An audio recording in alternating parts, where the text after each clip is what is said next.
Let me ask you this. You're listening to the NK News podcast, so you know more about North Korea than most. But how about the South? To really understand what's happening on the peninsula, you need to know about South Korea. And now you can, through our new Korea Pro news and analysis service. This is not your average news service. It's a thoroughly researched analysis of South Korea's politics, society, and economy from an international perspective. But you know what the cherry on top is? The absolute lack of commercial influences. No ads, no sponsored articles. It's just pure, objective analysis by a team of qualified specialists. And the best part? As a listener of this podcast, you get a 25% discount. All you have to do is use the coupon code PODCAST during your sign-up. So head over to koreapro.org/podcast and start your journey with Korea Pro. That's koreapro.org/podcast.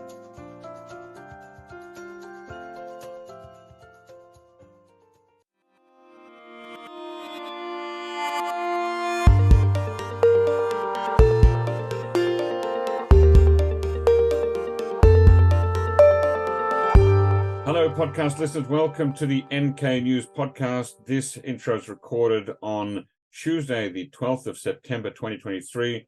I'm joined via Zoom by Anton Sokolin. Anton, welcome back on the NK News podcast. Hey, Jacko. Great to be here. Now, of course, there are really only a couple of major stories that we have to discuss today, and you've been writing about both of them. So let's start with, I guess, the big news that all the media outlets are talking about. North Korea's leader, Kim Jong Un, is on a train to Russia. He may even be in Russia by now. What's going on? Right. Yeah, that's a very interesting topic, very interesting question. As of the moment, we know very little, but at least something, right? We definitely know that he departed. He definitely left North Korea. Yeah. And there are reports that he has already crossed into Russia over the Friendship Bridge, over the Tumangan River. And he could be en route to meet with Vladimir Putin. Now, why would he be meeting President Putin? Right. Why would he meet? Yeah, that's a good question. That's very interesting. Everybody's been speculating. Well, there's a lot of speculation going on, right? And it's very difficult to say for sure what could be the point of this whole visit. But at the same time, we understand, right, that there has been a lot of talk about potential arms supplies, right, transfers of technology. And at the same time, for North Korea, I assume it would be an interesting, let's say, item on the agenda to discuss the potential return of North Korean workers back to Russia and their participation in the reconstruction projects in Ukraine. In occupied Ukraine. That's correct, yes. Right. Okay. Now, what has the Russian government said about this so far? So far, very little. They've been very secretive. As you guys have seen, probably they are only supplying us with bits of information. They had been holding out the information till the very last moment. Yeah. Like Peskov was negating this. Right, Peskov, I should interrupt. Peskov is President Putin's spokesperson, Dmitry Peskov. Yes, Vladimir Putin's spokesperson, Dmitry Peskov.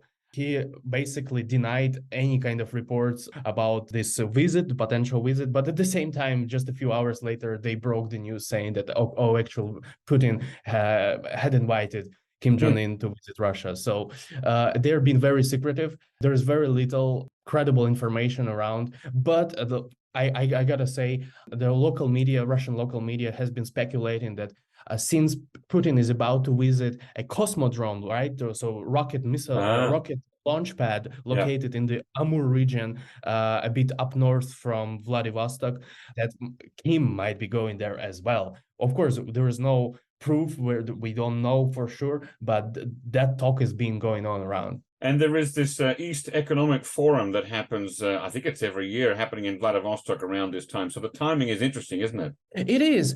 But at the same time, we are not seeing any signs, like those usual signs of any North Korean presence. For example, in 2019, when I was also covering this visit, we saw so many like flags. We saw some increased security measures near the train station where Kim would have arrived. We saw a presence of police officers, and generally the city looked more festive, more kind of like welcoming towards the great North Korean leader. But Yeah. at the same time, we're not seeing anything like this right now, Right. which is interesting. At the Yeah. same time, sorry, Jacko, I gotta mention this too. At the same time, the local government, for example, pretty generously welcomed the delegation from Laos, Hmm. which kind of like contrasts with this whole mysterious Yeah. mystery around Kim's visit. Now, Kim Jong Un, like his late father, Kim Jong Il, prefers to travel overseas by train when he True. goes rather than flying. And so he is on his private, sort of dark green train into Vladivostok. Do we know why he prefers traveling by train rather than flying? Because it's much quicker to fly from Pyongyang to Vladivostok than to go there by train, isn't it? Well, as for those reasons, we gotta ask him. Ask him himself. I don't Yes. really know the answer. I can only speculate. But my probably answer, and you would anticipate it, would be safety, right? So Right. it's just safer. It's much more safer to travel by train because, of course, you can control the situation. There's a whole bunch of people traveling with you. The only weak spot in this link, right, where something dangerous could happen, is that friendship breach over the Tumangan River.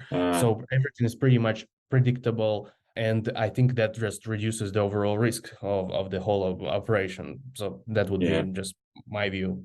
Do we know who's traveling with Kim Jong Un on his train? Oh, yes, there's a whole bunch of officials, right? So, like, we definitely know that there is a foreign minister, a North Korea's foreign minister, Choi Son-hee, Park Jong-chon, who's been recently kind of rehabilitated. The guy had vanished last winter, and now he suddenly reappeared, been participating in all these events going on in Pyongyang, festive events, and yeah, and some other people that I probably do not remember. I see. Now, this all started last week when the New York Times ran an article about the alleged plans by Kim Jong Un, and that was really interesting how they broke that. They got that through some anonymous sources in the intelligence community, it seems, right? Yeah, that's correct. And at the same time, we heard similar reports from the South Korean side as well. Yeah. Like the National Intelligence Service, South Korea's National Intelligence Service, also kind of like implied that there could be certain meetings or there could be potential military drills or some more increased military cooperation between China and North Korea. So yeah, we've been seeing quite many reports, sometimes conflicting though. Yeah, it's going to be really interesting to see what happened there. The last visit that Kim Jong Un made, I guess anywhere overseas, was in late April 2019, right? That was when he went to Vladivostok. Was that also for the East Economic Forum, or was that just strictly for a Putin-Kim meeting? As far as I remember, he did participate in the forum. I could be wrong. We gotta check, but I remember there was a huge reception. They met him with a huge. They threw him a huge welcome and pompous party at the train station. They even made a special wooden podium for him to get off the train. Yeah, it was interesting. But other than that, the meeting went pretty unremarkably, and I do not recall any significant breakthroughs coming out of that summit. Yeah. Well, this is his first trip overseas since COVID pandemic, so do keep an eye on that. And listeners, you can find more stories at NK News. This one that came out just yesterday, North Korean leader Kim Jong Un to visit Russia in coming days, Kremlin. That's it by Anton, and Anton's going to keep following this story. Now, let's also talk about the 75th anniversary of the founding of the Democratic People's Republic of Korea, the DPRK, as North Korea likes to call itself. There was another parade. I'm still not even fully recovered from the parade for the commemoration of the armistice signing in July. And now we've got one for 75 years of North Korea. Did you watch this parade? I have to confess, I did not. Well, since I was covering the event, of course I had to watch it. That was I have to underscore, I had to watch it. I didn't thoroughly enjoy it, but was it very different from the July parade? It was very different. Well, it was the same. Let's say it was at the same level of grandeur, but at the same time, it didn't feature as many interesting things as for example, the July 27th parade, because obviously there were no nukes, there were no drones, but there were also quite a few interesting things. If you want to talk about it, I can say a few words. Please give us your insights. It was very interesting to see those trucks, they called them concealed trucks carrying multiple rocket launchers. Mm. And there were like basically two groups of trucks, red ones and white ones. And under their roofs, they had mounted basically the multiple rocket launchers.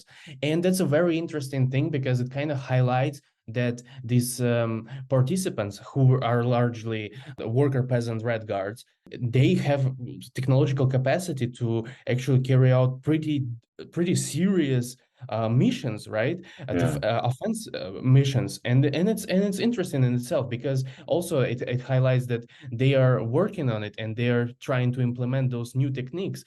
Recently, I've been observing this sort of techniques of hiding multiple rocket launchers inside trucks, concealed inside trucks in Mm. Iran. Actually, though the Iranian counterparts, they kind of stayed clear of using red Ah, color or white color because obviously that doesn't really conceal the trucks, does it? right, right. Yeah, so these trucks are just normal. You can find the photographs on the NK News website at the article Kim Jong Un celebrates 75 years of North Korea with mass militia parade. And you can see these photographs of what look like red dump trucks. But when you raise the lid, yeah, inside, instead of a normal cargo load, you see multiple rocket launchers. Right, that's correct. Yeah. Now, were there were also foreign visitors at this parade too, weren't there? Yes, but again, I don't think that, for example, Russians announced that their presence at the parade and at celebratory events would be loud or prominent. Mm. And I don't think they lived up to the hype Mm. because actually, yeah, even though the North Russian military orchestra did perform in Pyongyang, they didn't perform it for everyone during the parade. There was a special session at the theater where they had their little concert playing Russian patriotic and wartime songs, mixing them with some North Korean folk and also wartime songs. But at the same time, I think the main attention was actually on the Chinese delegation because this time around, Beijing dispatched a delegation of slightly higher level. Mm. And that kind of it could indicate a little shift in Beijing's stance on North Korea and its rapprochement with Russia. Yeah, they sent the Chinese vice premier and Politburo member Yu Guozhong. Correct. Yeah. Now, Kim Jong Un and his daughter were both there. Were there any speeches made? No speeches, but at the same time, he took part in some photo sessions with Yeah. the spectators, with the parade participants in subsequent days. The only speech I know was given by Prime Minister Kim Jong Un during Mm. a closed kind of like private banquet for labor innovators, Oh, yeah. celebrating their achievements in developing the country's economy and so on. But nothing remarkable to actually to touch on. I'm sorry, this one is not really as interesting as the July 27th event. Right, right. So it really seems that Russia and China are kind of courting North Korea in a way, trying to show influence and closeness to North Korea. This must be something that makes Pyongyang and Kim Jong Un quite happy, I guess. Certainly it should, but at the same, always we need to remember that the Pyongyang regime for years has been has shown a very great talent of manipulating both Moscow and Beijing to get to get benefits out of them. And Kim Ilsung was a great diplomat, maneuvering in between Beijing and Moscow. Kim Jong Un continued this trend, and I am certain Kim Jong Un is also going to perform a similar feat. Right. Now, just a quick thing on the Korean wording. I understand that the North Korean state media called this particular parade a militia parade or a Mingan Muryok Yeolbyung-shik rather than a parade of paramilitary and public security forces or Mingan Mit Anjon Muryok Yeolbyung-shik. What is the difference? That's a good question, actually. So the difference is very simple. Is that during the pandemic, right? So when we had this paramilitary parade last time, it was in 2021. It was in the midst of the COVID pandemic, and the regime's priority was mostly on protecting its citizens from COVID, from the coronavirus, and maintaining public order. And that was the focus of this parade. They were featuring, for example, They featured those anti-epidemiology units, Oh, yes. Wearing those biohazard suits. Right. Then they featured, for example, police officers, canine units, and so on. This time around, we are seeing that the focus has shifted a little bit towards the worker peasants, red guards, Hmm. carrying weapons, armed students, armed factory workers, those multiple missile launchers mounted on trucks, which kind of highlights that when the regime is taking more offensive Right. stance, and it is focusing more on actually its striking capabilities, and at the same time it kind of highlights that the worker peasant red guards, they are taking, let's say, more central stage. Mm. Gosh, wow. Okay, it's very interesting. And I do encourage our listeners again to go back to the NK News website to look at the article that Anton wrote. Kim Jong Un celebrates 75 years of North Korea with mass militia parade. And there are really quite some spectacular photographs there that have been taken from the Rodong Shinmun or from KCTV. So do go and have a look at that. Anton, thank you for coming on the NK News podcast today. Listeners, stick around because after this break, we'll have a long interview that I recorded with Sid Siler, a retired US government intelligence officer. Thanks very much, Anton. Thank you, Jacko. Have a good day. Attention, North Korea portfolio professionals. Are you in need of more than just sloppy and spotty South Korean news coverage on the DPRK? If so, I present to you NK Pro. Born from the established news-gathering reputation of NK News, NK Pro leverages staff experience and top-notch technology to provide subscribers with superior knowledge and tools to achieve their goals. Expect daily analysis, exclusive tools, and a suite of research tools that cover everything from North Korean state media to the whereabouts of DPRK vessels and aircraft. How cool is that? In a world where the landscape of North Korea seems unknowable to many, NK Pro cuts through the noise and provides you with the quality, reliability, and timeliness you need. Stay ahead, stay informed, and master the landscape with NK Pro. Trust me, it's a game changer. Interested?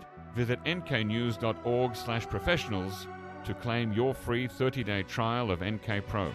Once again, that's nknews.org/professionals.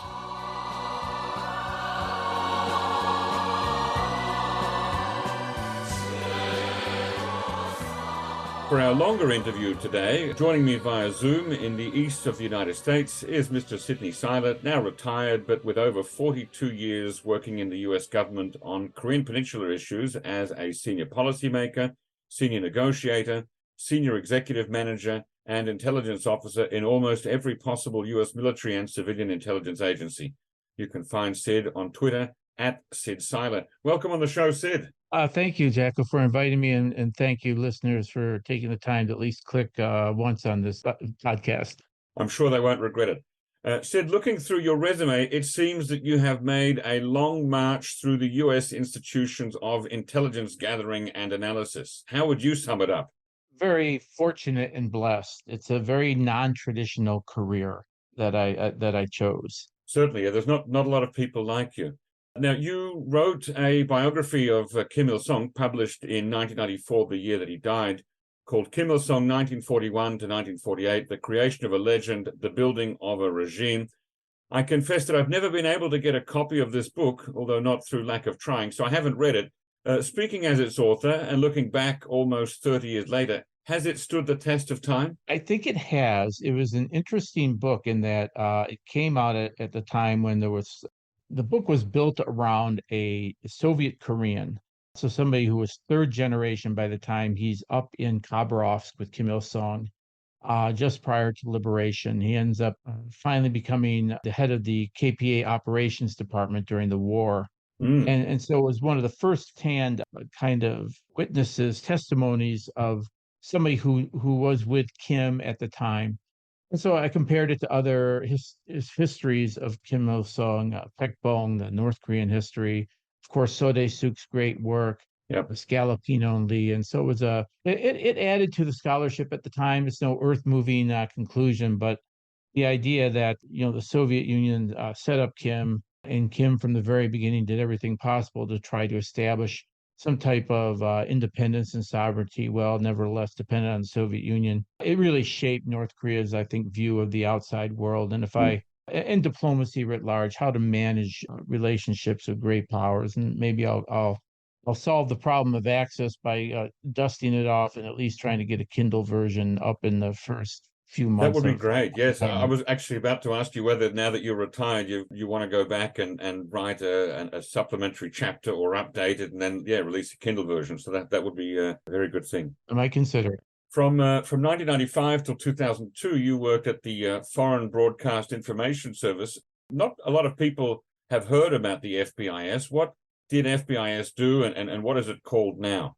Well, FBIS is currently called the Open Source Enterprise, and you can, do some searches on Open Source Enterprise, Open Source Center, and what you have is an organization that was set up during World War II primarily to focus on German propaganda and other adversaries' public media statements in order to bring open source intelligence into the customers back in the United States. And as we look at the importance of open source over the years, you can imagine the important role that FBIS played, and particularly on centrally controlled media like the Soviet Union, China, Cuba, Vietnam, North Korea. These were areas where the methodology of media analysis really became important, and FBIS was right there as the organization tasked with doing that. And was it part of, or is it linked to the CIA? FBIS has a long history, and I just defer to kind of the internet says about its affiliations over time. But it certainly did play the prominent role in the U.S. government as the open source enterprise, even before it had a name, Open Source Enterprise. Right. And what was your role as media analyst there? Well, it's interesting. When I first joined the organization, I had previous experience with the language, trained to be a signals intelligence collector over the years, and I had experience with North Korea, so I had the language, North Korea, some academic background behind me by the time that I applied, and so I was able to bring together all the various facets of understanding the country, the area, as well as the issues involved, and I guess most fundamentally the language. Now, North Korea has a lot of publications. I mean, it has several daily newspapers as well as the monthly journals and magazines. In general, what kinds of things can we glean from analyzing North Korea's media?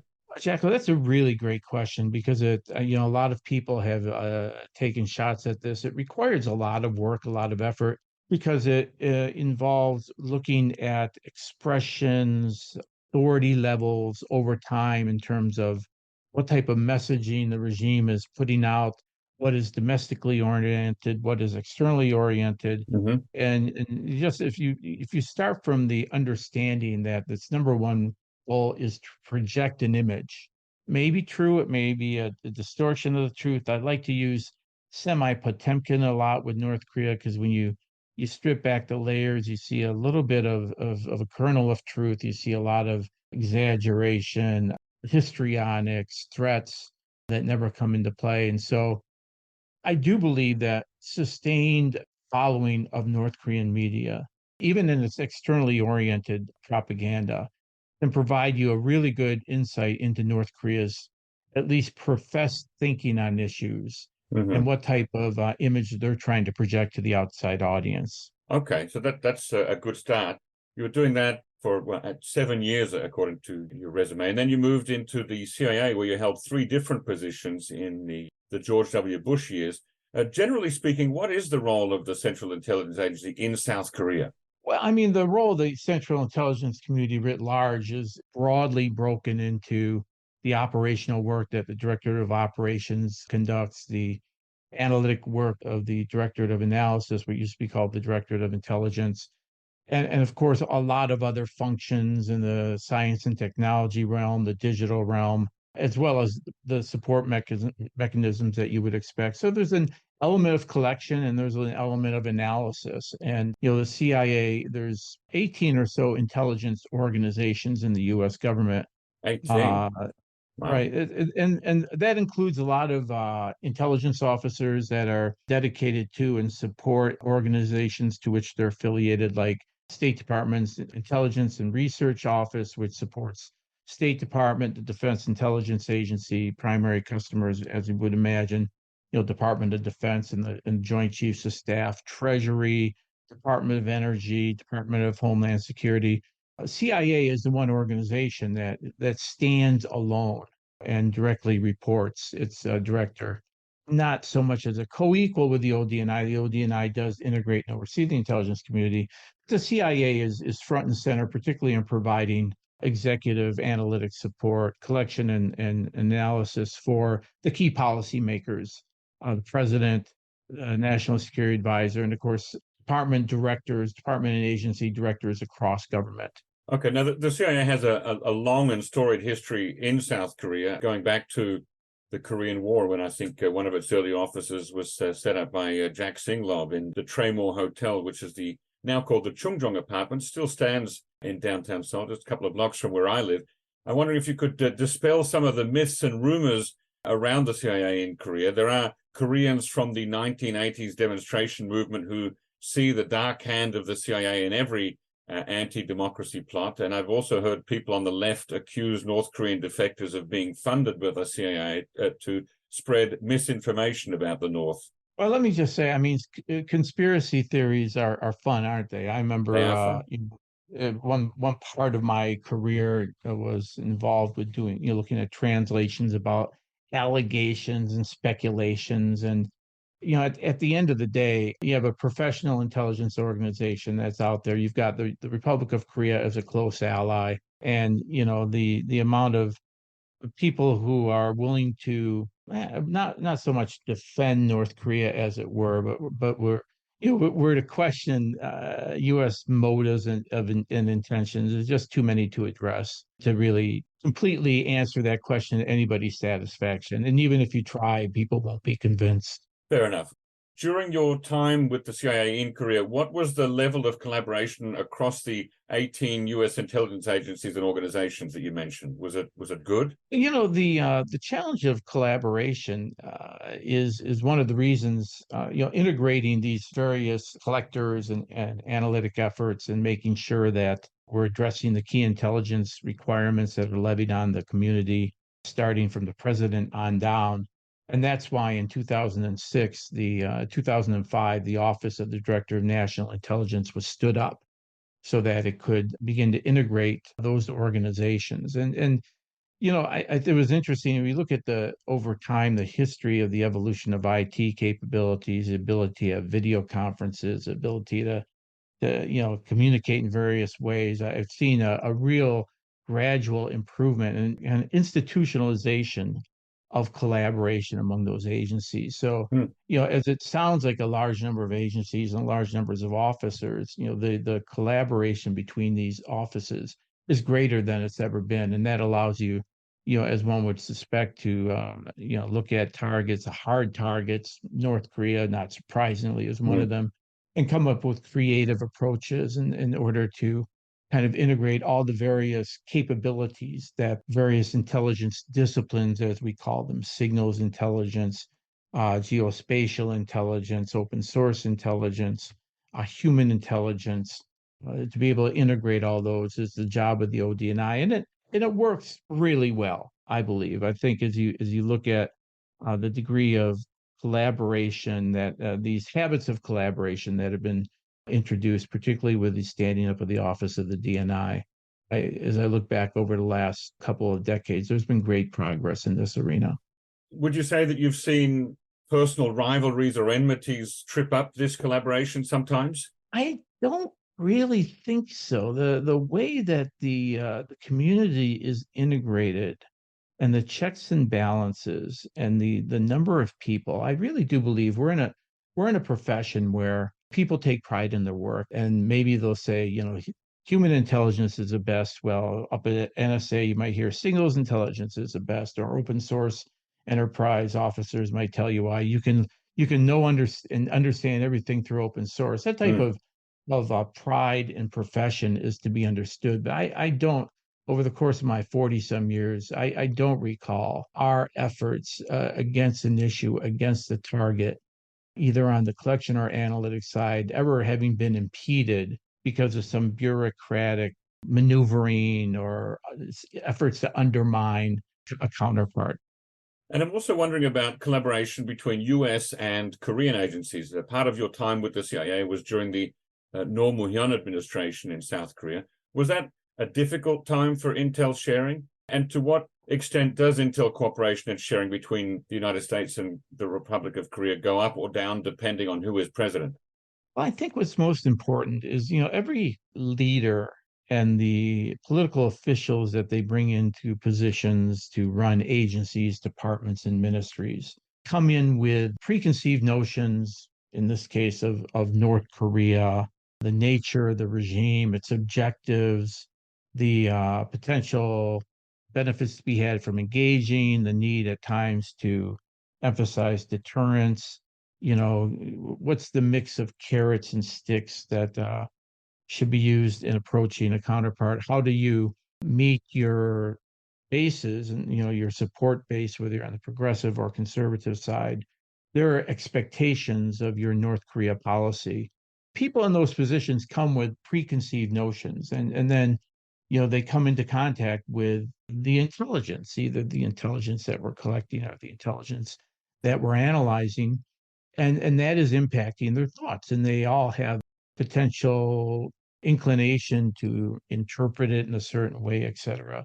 But I think the intelligence community's goal, and what I've seen over the course of 40 years of working this issue, is that we work hard to develop a shared, what we might call a shared situational awareness, both in terms of kind of tangible empirical evidence of capabilities and advancements, and then our more softer, maybe, I don't know, they're not necessarily subjective, but at times when you're looking at intent and you're looking at, what's the next, what is Kim Jong Un seeking to accomplish?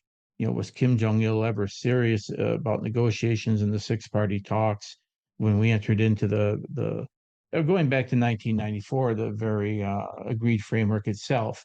All these assessments involve a certain degree of kind of intuitive, logical pieces to accommodate the empirical.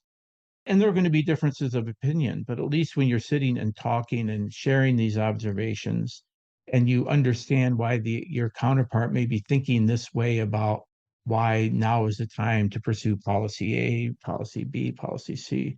I think this type of shared understanding is a departure point for good policy, and I think that, having been inside again, 40 years, from Reagan onward and from Chunduan onward, I've seen the changes in administrations on both sides, and the shifts, the shocks to that system are not as great as one might otherwise expect them to have been.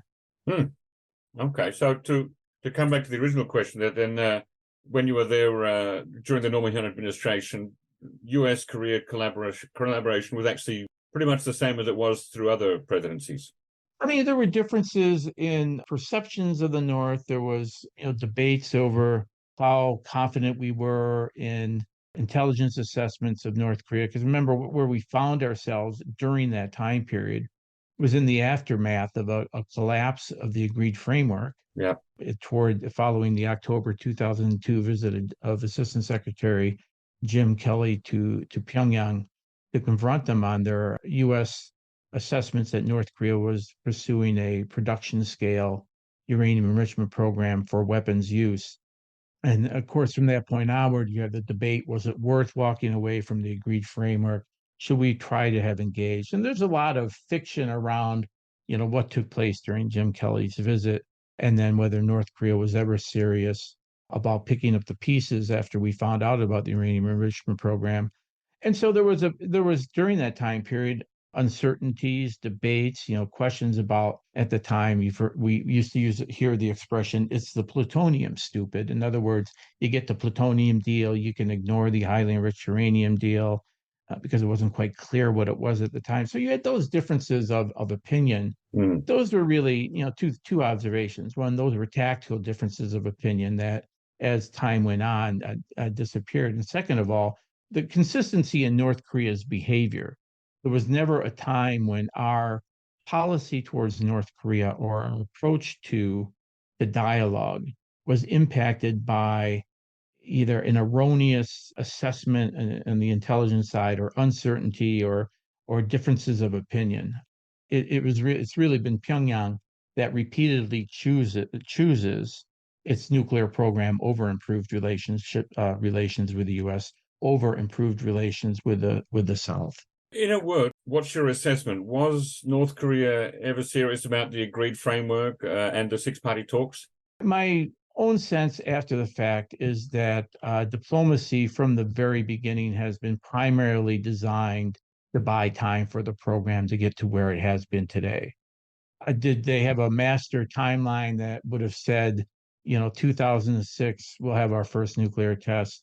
2013, we'll declare Byungjin and repurpose low enriched uranium to high enriched uranium. And then in 2016 to 2017, I don't think it was that this was not some grand master plan. But if you look at North Korea's behavior over time, particularly the difficulties we had during the agreed framework and trying to make progress, getting accountability of the uncertain fuel rod reprocessing that led some analysts to believe that the North had 1 to 2 weapons worth of plutonium. North Korea's unwillingness to come clean on that, North Korea's unwillingness to actively pursue an improvement of relations with the United States, and then ultimately the timeline along which North Korea begins to explore the path of uranium enrichment.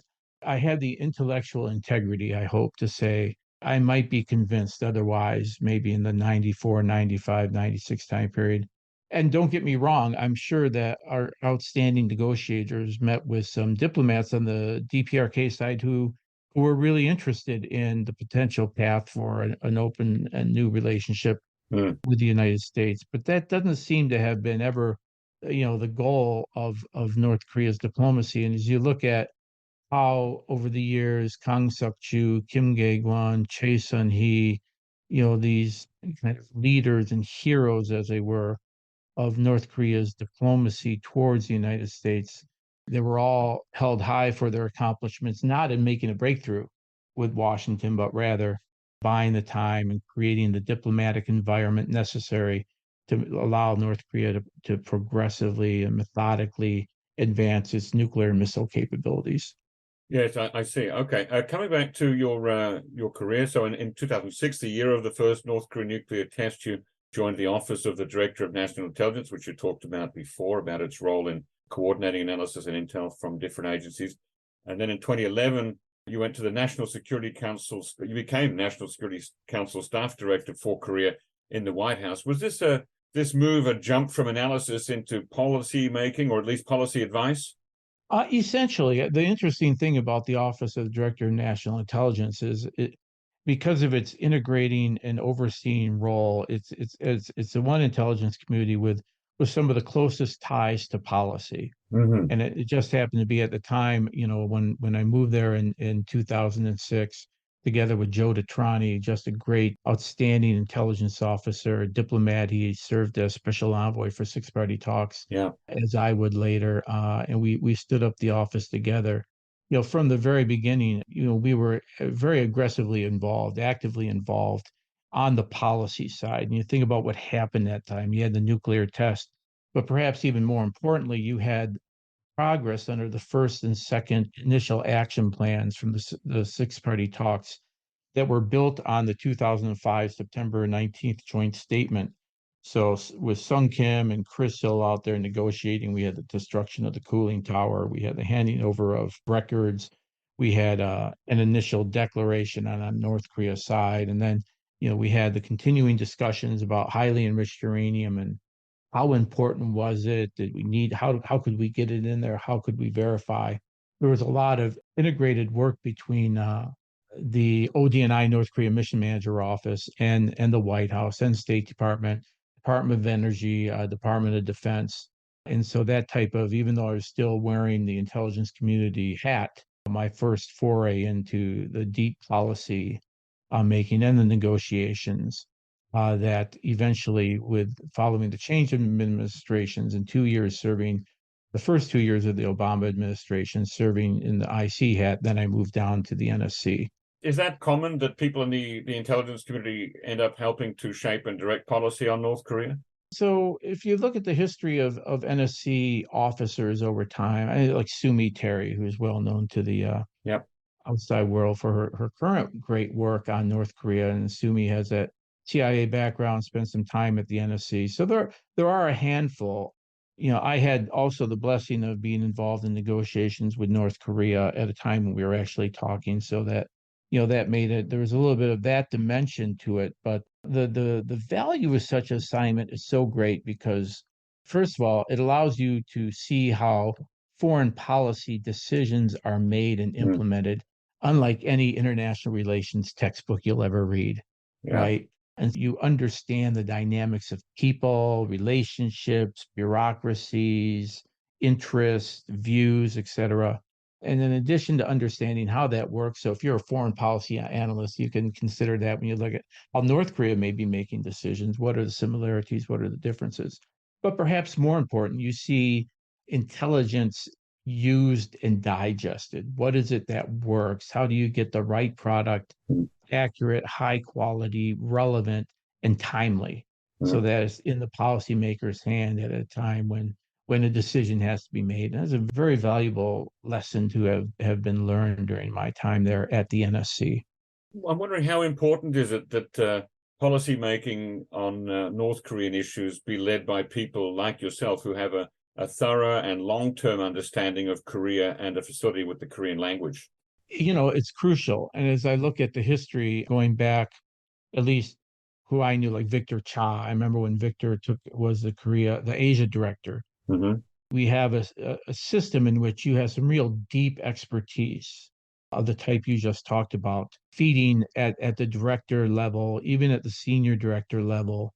And then, when you look at, decisions that are being made at, the principals committee by department heads, Tony Blinken, Secretary of State, et cetera, when you look at the way that these decisions are made and fed by that type of deep analysis, at the same time, decisions made in light of multiple issues, not just for North Korea, for example, being a China-related issue, but an Asia-related issue, a non-proliferation-related issue, and of course, competing with other issues that are around the world. As I walked the hallways of the Eisenhower Executive Office building, that big gray building next to the White House where the NSC and some other elements sit, it's a reminder of just how well staffed we are to do this around the world across issues. Now, in 2015, you became the U.S. Special Envoy for six-party talks at the ambassador level. You were there for about a year, but to my recollection, the six-party talks ended either in 2009 or in 2012, depending on when you're counting. So did getting this job feel like being put out to pasture a little bit? No, it was actually a job that I actively pursued, having it's such hard work at the National Security Council. I can't, you have to work there to understand it. It's not just long hours, it's long, intense hours with quick turnarounds. And so leaving the White House and having had this experience negotiating with North Koreans, I wanted that to continue in the special envoy position. Now, we kept the title Six-Party Talks in play for a number of years, largely because we thought that we had accomplished that, starting with the Bush administration efforts and then followed up by the Obama administration. We had accomplished a lot in multilateralizing the issue, not allowing this to be a U.S. DPRK issue, because it never was. It's a U.S. DPRK issue to the degree that Pyongyang's intent is to break the alliance between Washington and Seoul by, marginalizing or sidelining the United States. But this is really an issue that requires a multilateral solution. And it was certainly valuable in keeping particularly China, and maybe to a lesser degree, but nevertheless importantly, Russia, as stakeholders in the issue. And in the six-party talks framework itself, particularly if you look at September 19th, 2005 joint statement, that is such an excellent statement that lays out, together with, again, the initial and second phase action statements that came out, I believe, 2007 or 8, the roadmap, the question of what are we expecting of North Korea? and what can North Korea expect of the outside world in terms of a path toward a denuclearized Korea Peninsula that included normalization of U.S. DPRK relations, Japan DPRK relations, economic aid and assistance, and a security assurance, Northeast Asia security kind of infrastructure, sub working groups for each of those. You had in that document the framework for a road to denuclearization.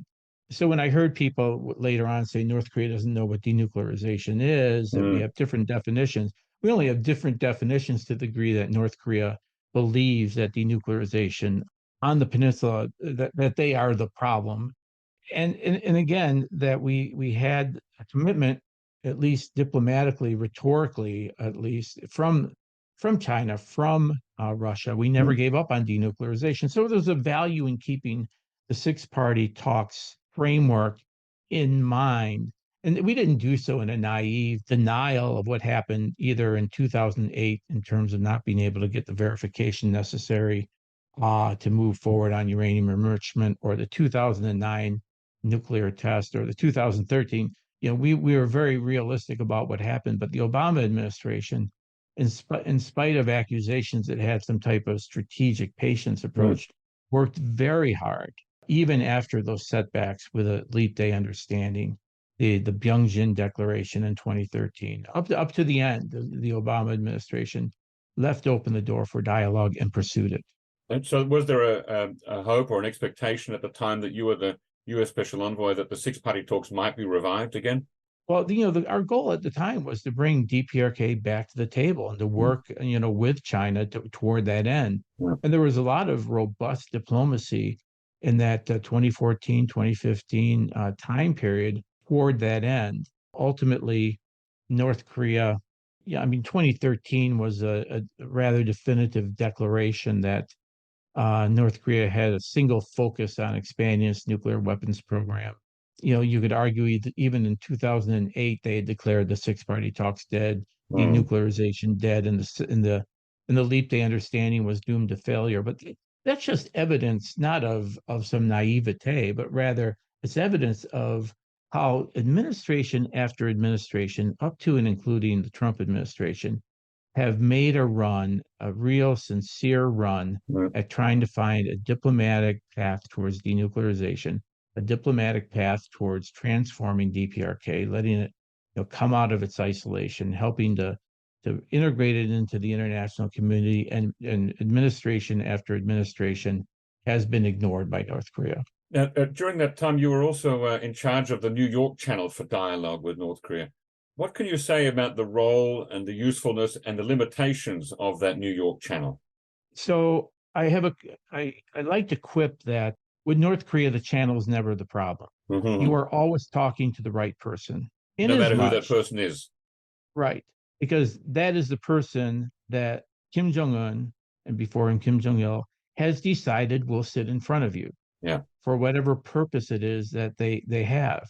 And so, and I think, the flip side of that coin is, of course, the limitations of leader to leadership diplomacy, which I think was evident in Singapore and Hanoi. Not that, there was any shortcomings either in how prepared the U.S. president was, or were we too hasty? Were we rewarding North Korea?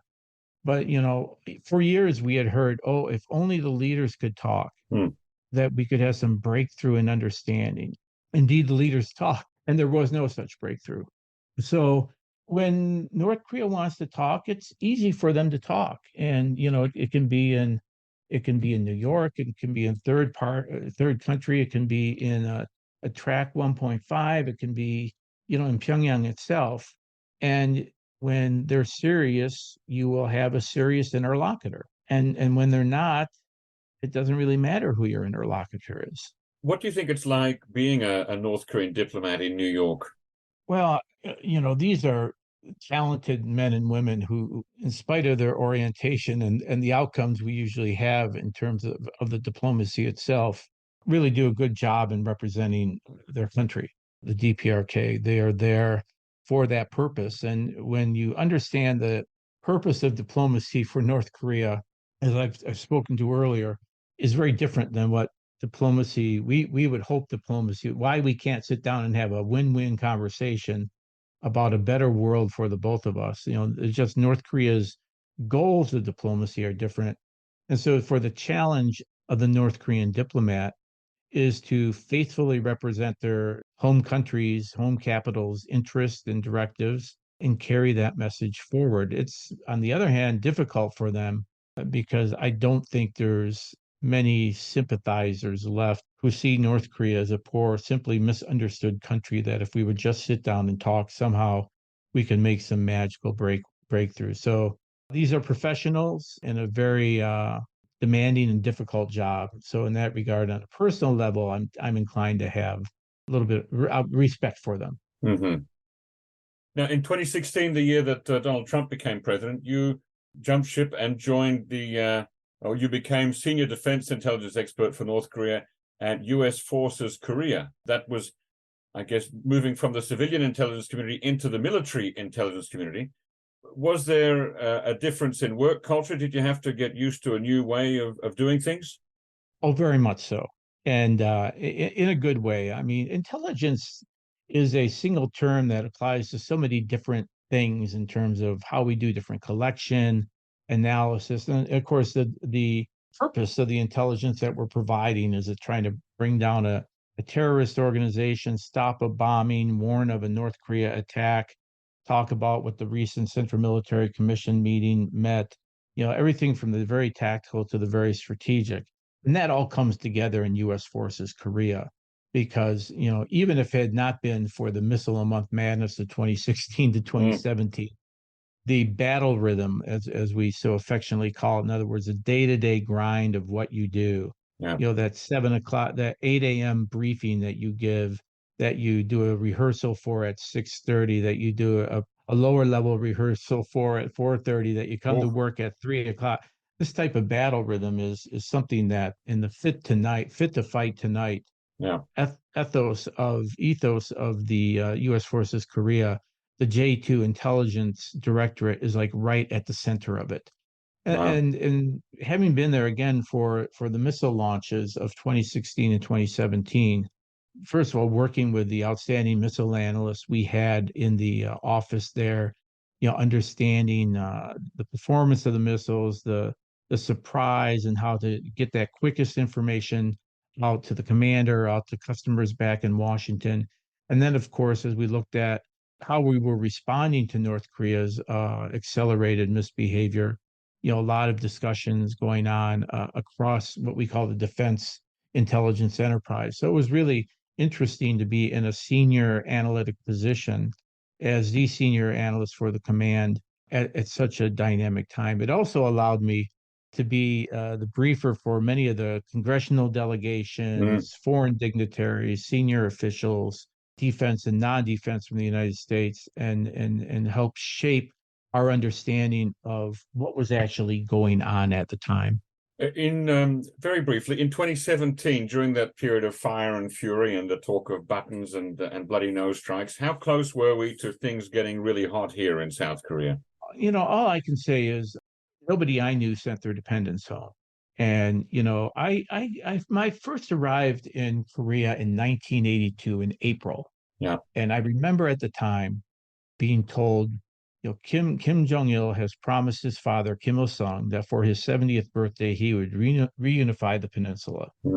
So I spent the first 2 weeks of April in this kind of hypersensitive, is the North coming? Is the North coming? Yeah. And then what else do we have? We've got our Team Spirit exercise at around that time.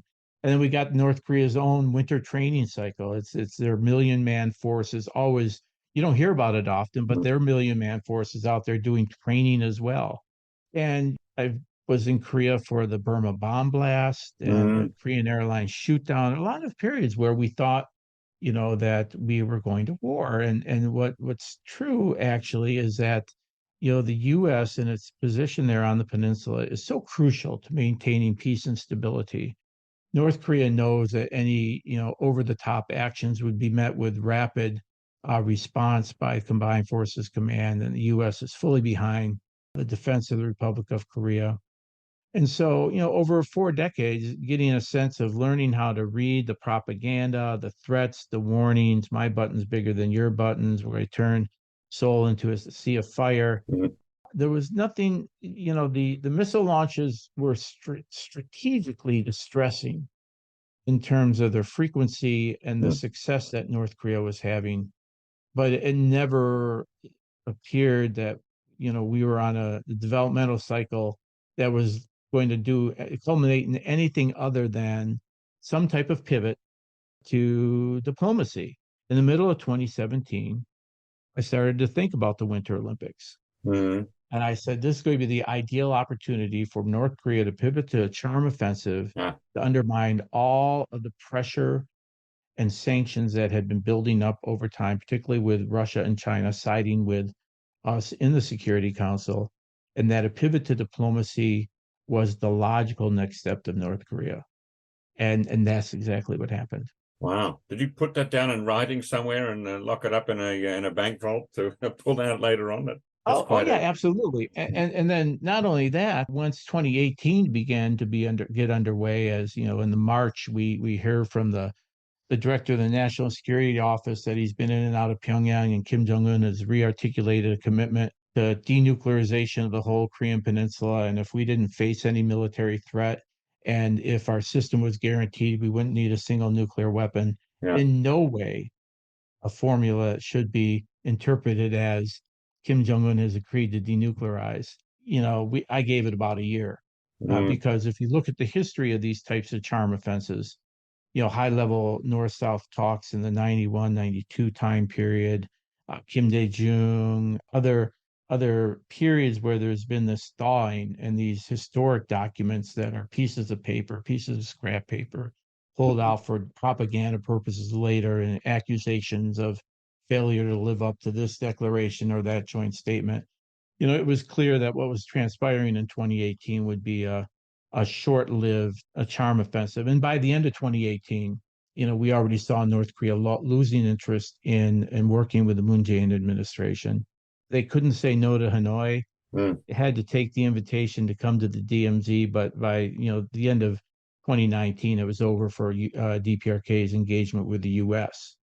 Again, we've been there, saw it before. And so also I was in Korea then in April 2019 as the missile launches recommenced. Mm. A little bit interesting to mention, different from 2016 to 2017. 2016 to 2017 was all about threatening the U.S. with an ICBM class missile that could carry a nuclear device. 2019, it was the focus on shorter range missiles that could hold South Korean targets at risk. But in any case, the breakout from diplomacy and the shift towards what we began to see toward the end of 2019 and 2020 was predictable. During your time with USFK, you received an Order of National Security Merit from the President of the Republic of Korea. Was that President Moon? Yes, it was indeed. It was President Moon Jae-in. Can you say a couple of words about that? That's quite interesting. Well, it's first of all, whenever you get an award like that, you always remember that it's the effort of the people who put it in that's really remarkable, more than the accomplishments that you've had over the period, because not everybody many people don't get those when they deserve them. So, it was reflecting on when I left the command in 2020 on the contributions I had made for 4 years. I'm very thankful that our ROK colleagues at the time, within the Combined Forces Command, our combined intelligence element is the C2, right? So C for combined, unlike the J2 in USFK. So for our C2 colleagues that actually took the time to do that drafting and then put it through the process, I'm just very thankful for it. Now, the last part of your career was as a National Intelligence Officer for North Korea from 2020 to 2023. How did this differ from your previous roles? Well, so the NIO is I had previously served as a deputy North Korea mission manager, and then for a short period, the North Korea mission manager before I went to the White House. And in that role, we oversaw, it's a more programmatic mission management type position. And there is a degree to which you oversee analytic and collection programs, but the real hardcore analytic work where you oversee the production of IC-wide strategic analysis, make sure that the key intelligence questions of the president and other senior leaders are reflected in programs of analysis across analytic shops, providing support to the policy-making process all the way up to the president. That role is reserved for the NIO, who is essentially the senior analyst, as it were, for the community. That said, as senior analyst, that doesn't mean, your word carries. It's your responsibility to integrate the variety of voices that come together to speak for the intelligence community. And so it was a great kind of culminating assignment for me at the end of some 40 years. Now, the Biden administration hasn't been able to do much with or on North Korea since its inauguration for a number of reasons, and surely chief among them is that North Korea doesn't want to talk. So was there much to do in terms of consulting with policymakers during your time as NIO? No, absolutely. I mean, as you know, there's on the North Korea issue, there's so many related issues. First and foremost, as you can imagine, is the alliance, our relationship with the Republic of Korea, our shared deterrence efforts, our work with Japan, another country that's keenly concerned with developments in North Korea. Multilateral diplomacy, particularly, we saw just a big significant accomplishment in the most recent trilateral summit. The work of the Biden administration to strengthen multilateral capacity in the region, and how we did that in a way that could, as part of those efforts, continue to maintain a certain level of pressure on North Korea, continue to remind Pyongyang of the unacceptability of its nuclear program, and to keep that international consensus on the need for denuclearization of the Korean Peninsula. A lot of diplomacy up in New York with both Security Council members, elected members, and then non-members, other members of the General Assembly, to keep them informed, to keep them in the know on developments in North Korea, particularly as North Korea, the threat expanded in terms of the incredible surge in numbers of launches beginning in 2019. So you had both the very destabilizing impact of the frequency of the launches, the fact that these launches are taking place at a very dangerous MO without prior notifications, and then, of course, expansion of North Korea's nefarious behavior into the cyber realm. There was never a time, even with the absence of active U.S. DPRK diplomacy, that policymakers' attentions could be diverted from North Korea. It just, there's been that continued sustained focus on North Korea, and that warrants a continued analytic insights of the intelligence community to help shape. Now, I've still got lots more things I'd love to ask you, but we've already gone on for about 50 minutes. So I'll just cut it down to one last topic and hope that you'll come back on for a subsequent interview one day. I want to talk about the Leap Day deal of 2012, which you've mentioned already in our conversation.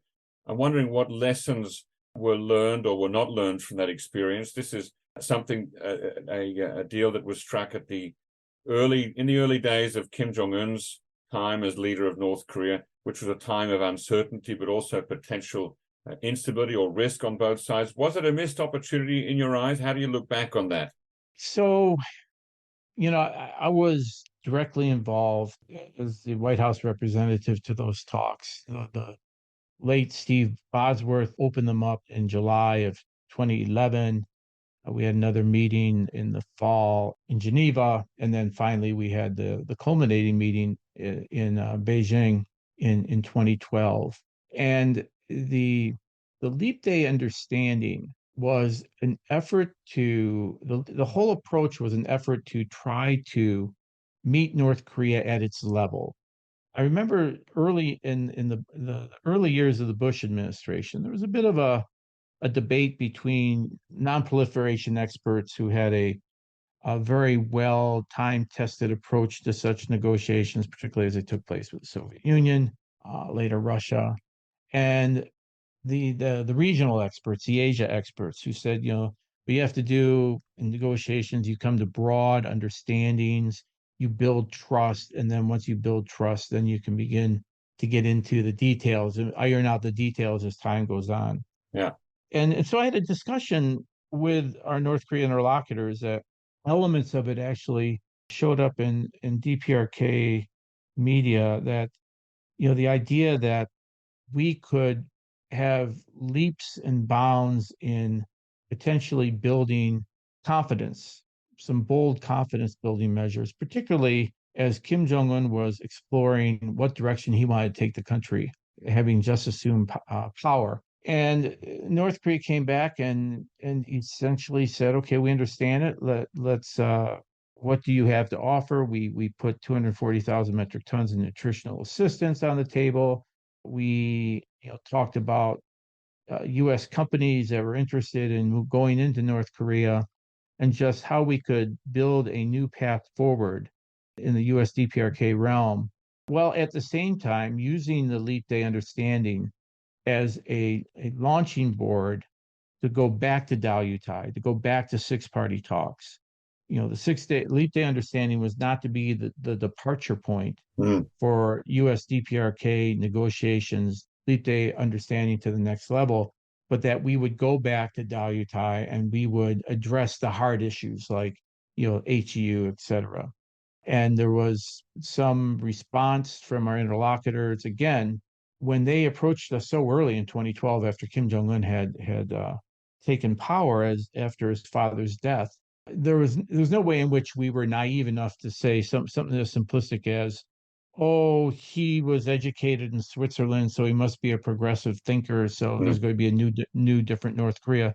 It was just simply a low risk effort by us to explore whether there was some path that could be created to move forward.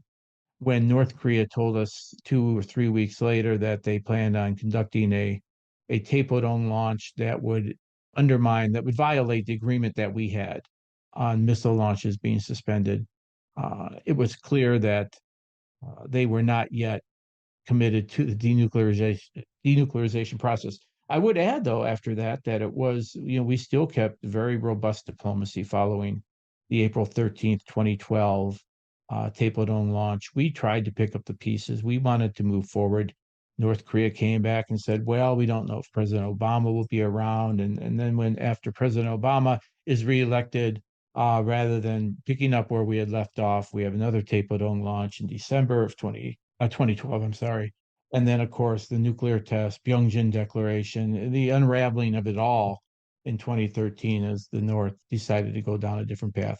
So in retrospect, I actually have a certain kind of affinity for affection for the Leap Day understanding, in as much as it was a great test of North Korea. The fact that they failed it is regrettable, but that having attempted this and having given North Korea yet another chance to walk through that door, to take the exit ramp, and then to see them fail from an analytic perspective is just a reminder. October 2002, Jim Kelly goes into Pyongyang. We have no HEU program. Six-party talks, got to show us the HEU, got to show us the HEU. We don't have any program. Leap Day understanding, we got to take this to the next level, can't get to the HEU. Hanoi 2019, right? Yeah. Where's the HEU? It isn't there. And so when you come up with the conclusions that we have in terms of assessing the prospects for North Korea coming back to the negotiating table in a sincere manner, it's just another data point that we can, and more importantly, perhaps, as you look at, again, I'm serious in saying, having watched the approaches going back to the Bush administration, the Clinton administration, these have been good faith efforts led by some just outstanding diplomats along the way, and shame on North Korea for missing those opportunities. Okay, last quick question. Are you writing a memoir or planning to? I do not plan on writing one. I don't think I have that much important to say, but I certainly want to take advantage of opportunities like today. And I thank you, Jacob, for arranging this, because it's a good opportunity to have these types of discussions, and look for, if we do this again, some even faster hard balls, fastballs to be pitched. I'm ready for them.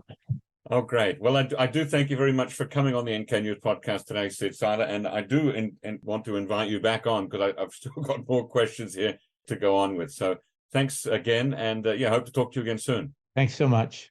Listeners, just before this podcast ends, I want to let you know that we've invited Sid Siler to come back on the NK News podcast for a second episode so that I can ask him some more of the questions that we didn't get to talk about today. But I also want to give you a chance to send in your questions to ask Sid to take advantage of his 42 years of work for the US government trying to understand and make sense of North Korea. So please send in your questions to podcast@nknews.org. That's podcast@nknews.org. And let me know what you'd like me to ask Sid when he comes back on for a second round of the interview. Thank you very much.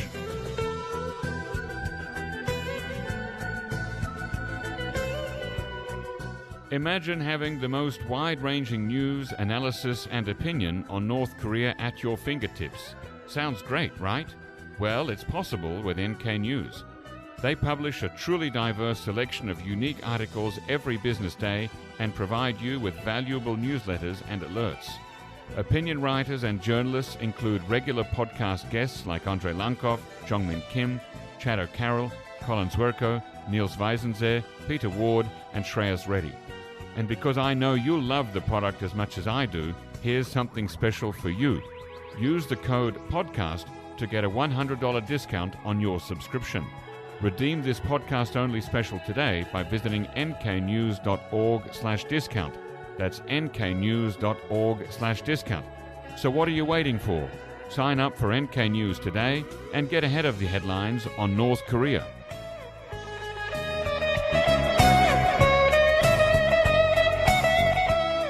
Ladies and gentlemen, that brings us to the end of our podcast episode for today. Our thanks go to Brian Betts and Alana Hill for facilitating this episode, and to our post-recording producer genius Gabby Magnuson, who cuts out all the extraneous noises, awkward silences, bodily functions, and fixes the audio levels. Thank you, and listen again next time.